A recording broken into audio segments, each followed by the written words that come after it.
What's going on, YouTube? Can you see me? What's going on, YouTube? This Big Boy Les back with another video. This is gonna be a real short video. I was trying to wait for the rest of my parts to come to fix a common problem on the Camaros, the convertible problem that we be having. I'm gonna show you this right here. My camera just dropped. But I ended up ordering the part online because it was a little cheaper than getting it at the dealership. But in any case, that's gonna be a whole nother video. Also, make sure you hit the like button, hit the notification bell, subscribe to the channel. Try to keep content coming as consistent as I can, when I can. But today's video just gonna be a short video about, because I was in this dilemma just recently, which is what kind of rims should you get for your vehicle? I know we watch a lot of these YouTuber videos, and a lot of them have, turn this way, and a lot of them have, let's see the camera, okay. I know we watch a lot of YouTuber videos, a lot of them have rims on their cars, right? Pretty much, rarely ever any of them actually say what are they spending on all these damn rims, you know? Because the reality of it is, some of these rims be expensive these guys be buying. You know, I was watching one YouTuber channel where he said he spent $21,000 on some 34-inch rims and tires. Like, that's crazy money, right? And then you go to everybody knows, looking at these, when you're going to look at Forgiatos and different things like that, what those rims be costing. You know, you're talking anywhere between $4,500 and up for some 20-inch rims and up. So you want some 24s to 26s, expect to spend anywhere between $7,000 and $9,000 just on some rims. And it's not like these rims are super special. They'll never, you know, get curb rash. They'll never crack. They'll never break. They can handle every bump. Some of the wheels are stronger than others. I will say that. But most of them, no. If this your daily driven car, I highly wouldn't suggest getting those kinds of rims. Unless you big baller and you mess your rims up, you want to keep getting them fixed, or you scratching them up, you don't care, or you just got money to, you know, throw around like that. Go right on ahead, I'm not knocking you, if you can do those kind of things. But for us average people out here who wants a nice set of rims, I want a pair of Forgiatos for my car, of course, why wouldn't I?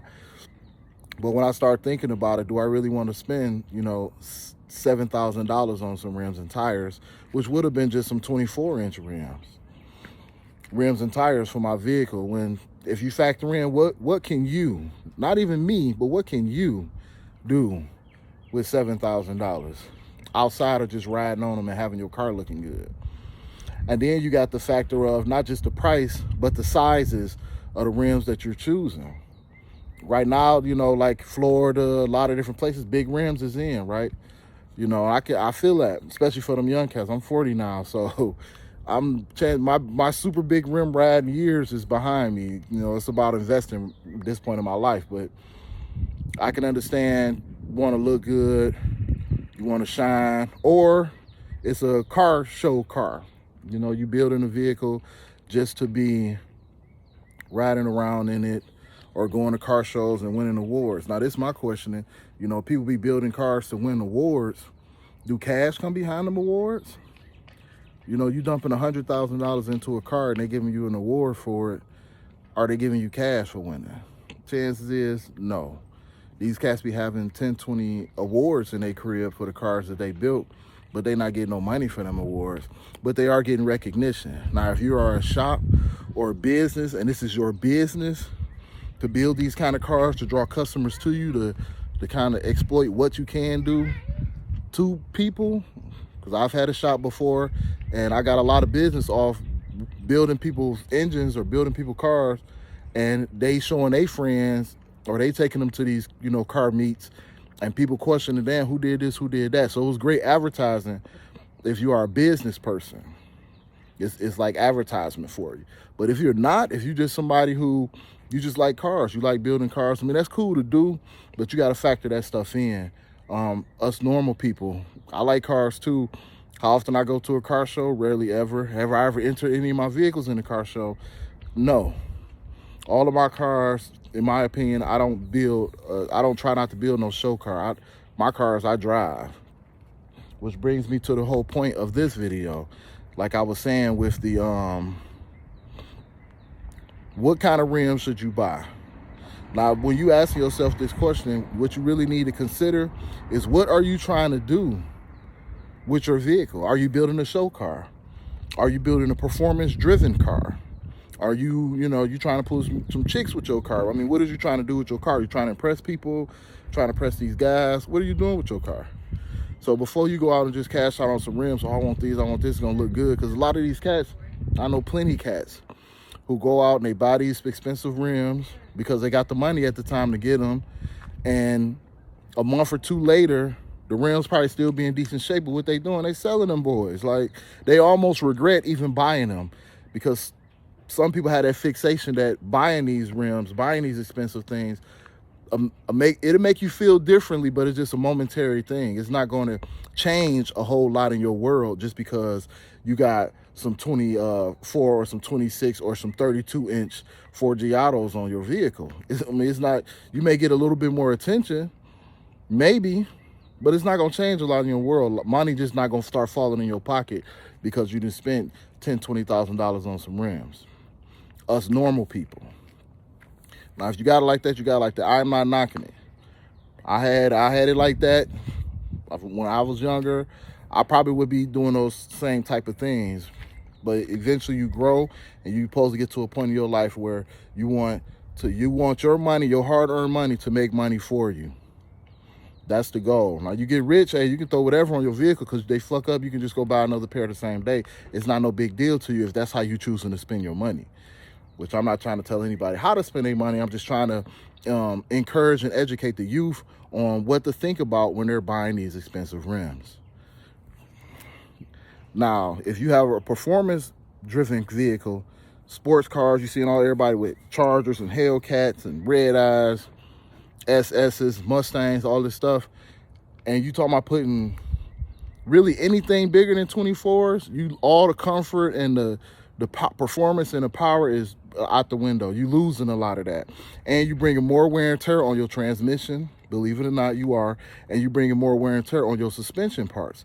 So these are things you want to think about, especially if this is your everyday driving car and you're not making money from your car. Now, some of these YouTube cats, they make money from, they building these cars, people watching it, so they making money from it.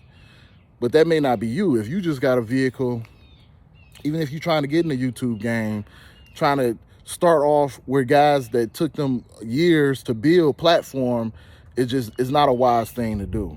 You got to start small. Most cats came up from a smaller perspective and went into a bigger perspective, or they had something else going on where they had just had bread, and then they said, oh, I'm just going to do a YouTube channel with my cars now because I got money now anyway. I can go buy whatever car I want. Whole different ball game. We talking about us normal people, us hard-earned working people, right? So, because I was in a dilemma myself where I want some 24s for my vehicle, even though I knew it would take away from the comfort and the performance, it was looks that had it for me. But to get out of that fringe, what I chose to do was just go and buy some 20-inch tires, some performance race lightweight tires or rims for my vehicle. Now the Camaros already come with 20-inch rims, so I just bought 20-inch rims and had them put on my old tires. And I didn't spend a whole lot of money. It wasn't super cheap as I would wanted it to be, but I didn't spend a whole lot of money. And I definitely didn't spend I was looking in the $5,000 range for the kind of rims that I wanted. So, and do I feel like I made the right decision? Absolutely did. I'm older, and honestly, I like the performance of the vehicle. I don't want to take away from it. Sports cars already don't have the best comfort ride in mind because they need the hug corners and things like that. So the suspension has to be a little bit stiffer than a comfort-driven vehicle. However, the bigger rim you go, it takes way more away from the comfort. In my opinion, 24s and under is great for vehicles, and 26 and under is great for SUVs. Now, if you're going bigger and badder and you want the looks, You know, I'm not knocking any of that stuff, go for it. Because some of that shit looks sweet to me too. I like to see it, I'm not gonna lie. I like to go look and be like, damn, you know, this boy sitting up, it looked nice, did it up, whatever. But you gotta think about all the stuff that comes with that as well. People think, oh, I can ride, you know, some 32s. You think a cat doing 100 miles an hour on the freeway or 90 miles an hour on the freeway on 32s or 34s? Come on now, it ain't happening. You hit a bump too hard, it's taking a lot away from the drivability of that vehicle, especially if you put them on high horsepower vehicles. But it's just as bad really if you put them on trucks also because of the weight. So if you got some 34-inch tires sitting on a small ass hub assembly, you know, with just a few connecting bars, control arms and shit like that, that's a lot of more weight added to it. And most of the times them bigger rims is harder to balance as well. You start having vibration issues and all these different kind of issues when you're reaching those higher speeds. That's why I say, don't be thinking you're gonna have 34s and you're about to be doing 120, 130 on the freeway. I mean, if you do it, it's unsafe to do it, but chances is it's not gonna be a pleasant ride on the freeway. Those are just bending corner cars at that point, in my opinion. Some cats will be on the freeway in them. Hey, good luck to them. But I guarantee you, every car I just saw with those big rims on the freeway, they driving slow. They in that right lane. They ain't in that 120 mile an hour lane. They in that 55 to 70 lane, trying to keep control of their damn vehicle. So these are just all the things you need to think about when you're going out and buying rims. Is what are you trying to do this car for? Is you trying to impress others, or you trying to impress yourself? You trying to go for looks? You trying to go for performance? People need to ask themselves these kind of questions when it comes to buying rims. And not just that, but how much are you willing to spend on your rims?